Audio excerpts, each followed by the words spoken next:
greatest journalist of our time.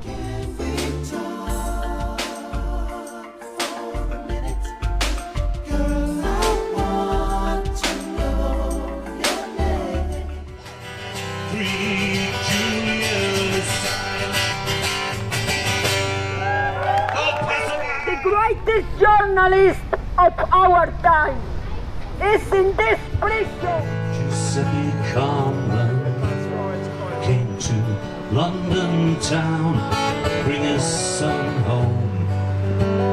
See justice done at Lord Donaldson, with a slide of his hand. British justice ruled on his command. Through it all I dreamt, Giuseppe said, here I stand, a father and a man for my son, for justice from this land that makes and it fakes, shakes the scales of justice so that none can be had. This land has gone to the bad. They threw Giuseppe in jail with his son and trumped up charges with no smoking gun. For 12 hard years, Giuseppe only saw 5 from that stinking British jail. Giuseppe never came out alive from that dive. To his son he said these words: when you're free you clear my name. Here I stand, a father and a man for my son, for justice from this land that makes and it fakes, that shakes the scales of justice so that none can be had. Rule Britannia gone mad.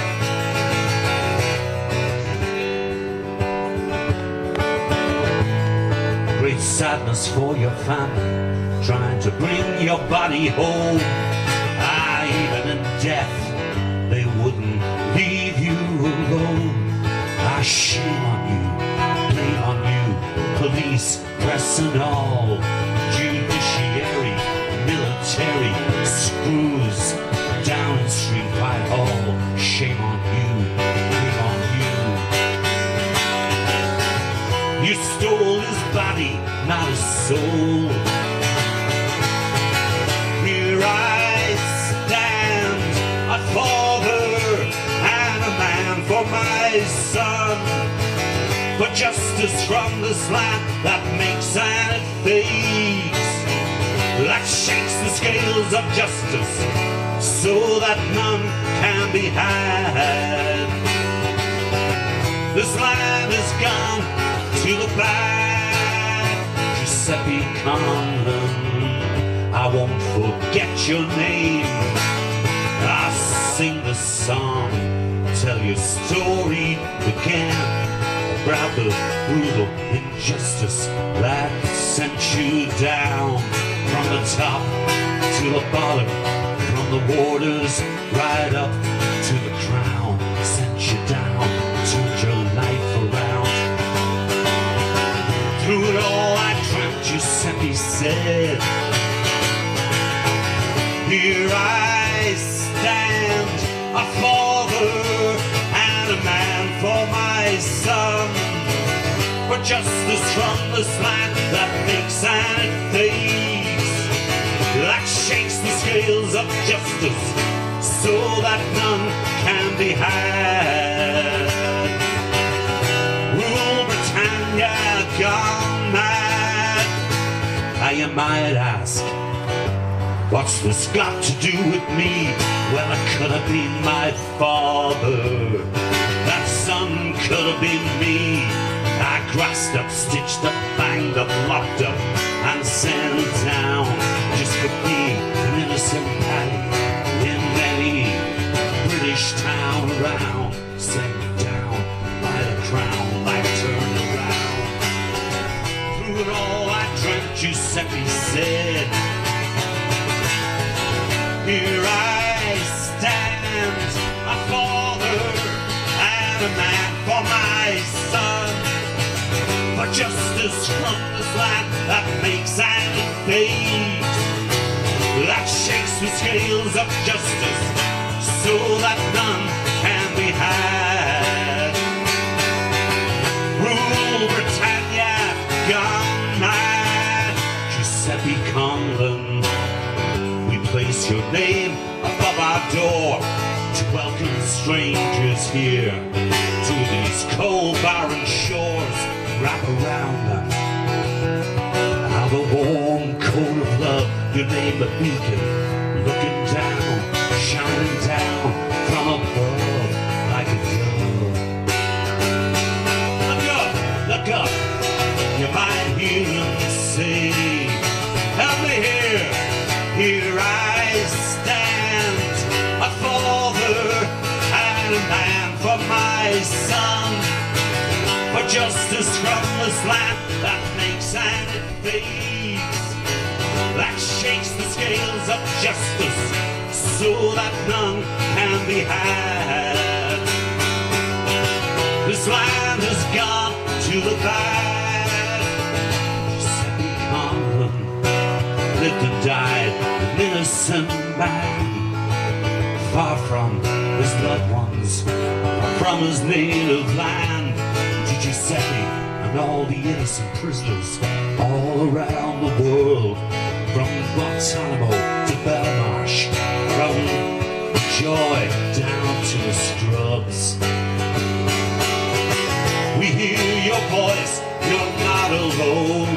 Take strength and love, here I stand, a father and a man for my son, for justice from this land that makes and it fades, that shakes the scales of justice so that none can be had, so that none can be had. Giuseppe Conlon died 1981 in a British prison. Rest in peace.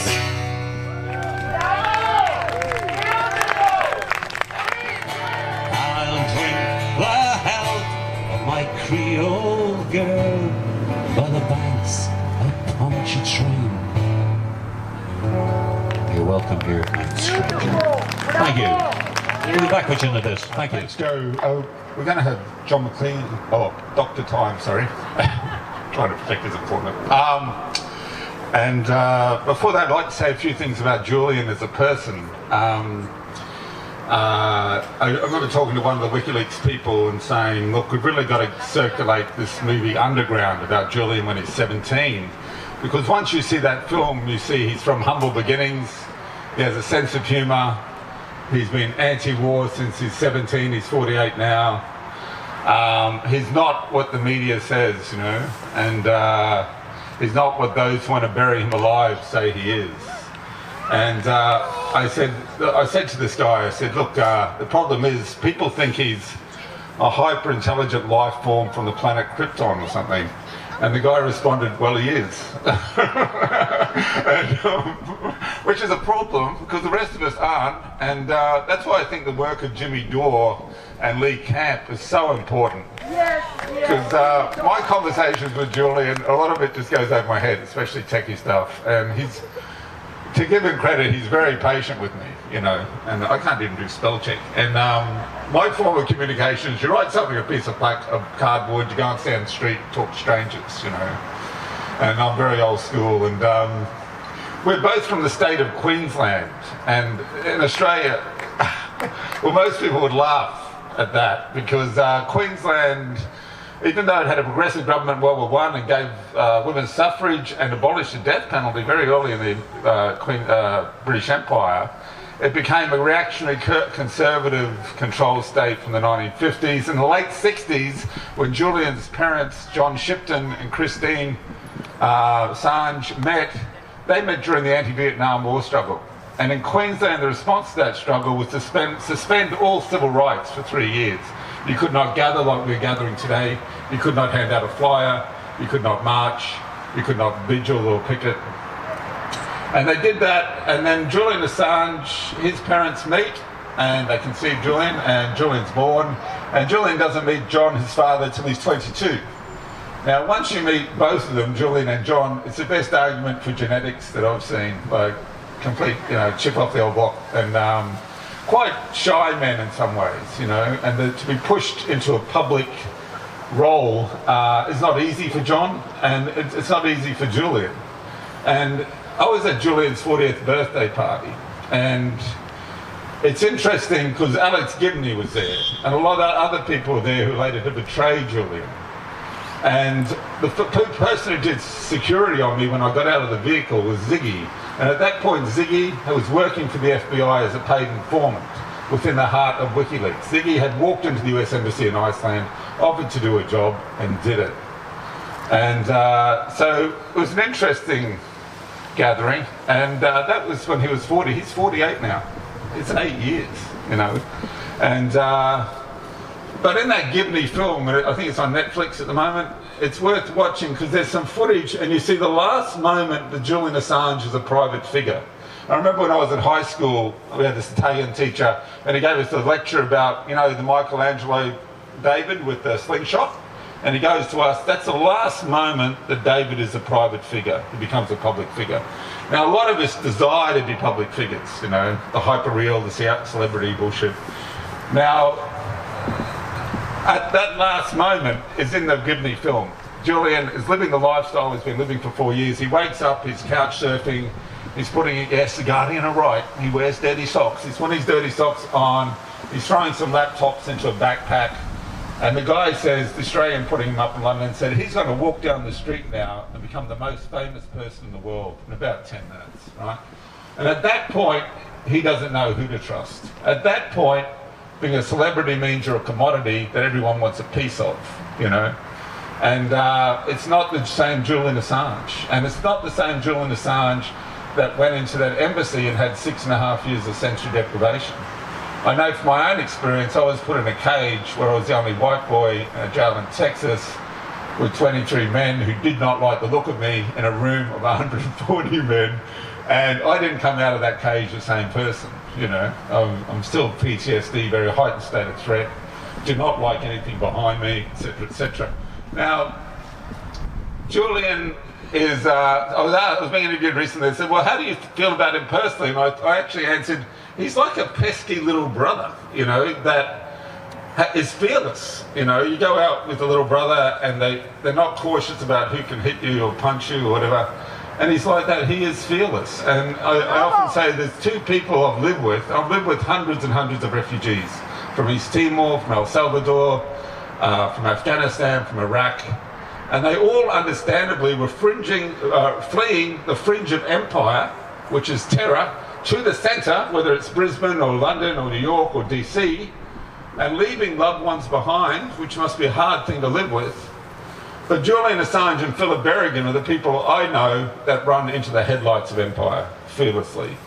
And that's very significant. And the way he has been, it was quite interesting as a radical Christian that this extraction from the embassy, the betrayal by the Judas Marino, the scattering of those who used to be around Julian during Occupy and the anti-war movement, echoes what happened to Jesus and the disciples. And that, with Jesus, there's only 3 women at the foot of the cross. Julian, it was a roughly TV person who would do it 24/7. And without her presence, he would have been bashed, and they would have said he walked out with his hands up, okay? But roughly got that footage. And the fellow was here the other day, then got a tip-off and ran to the police station where they knew he was going to be taken, and he got that iconic photo of Julian looking peaceful, resilient, and resistant. And that's an iconic, historic photo. It really is.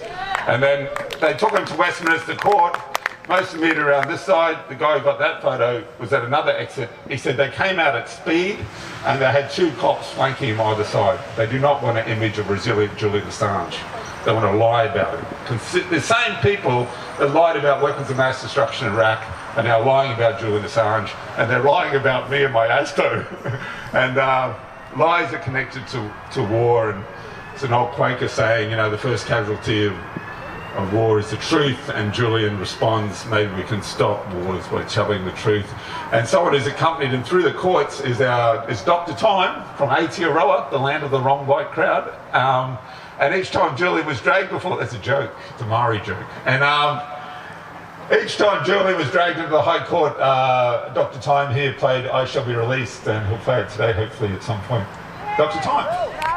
Wish I could fly like a bird in the sky. It's a long, long way to my home.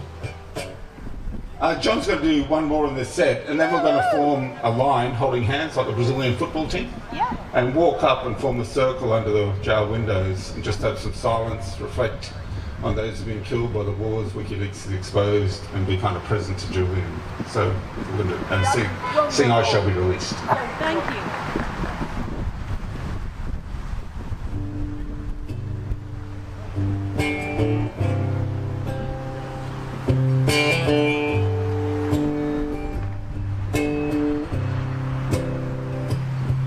In a cold world, how can love find me?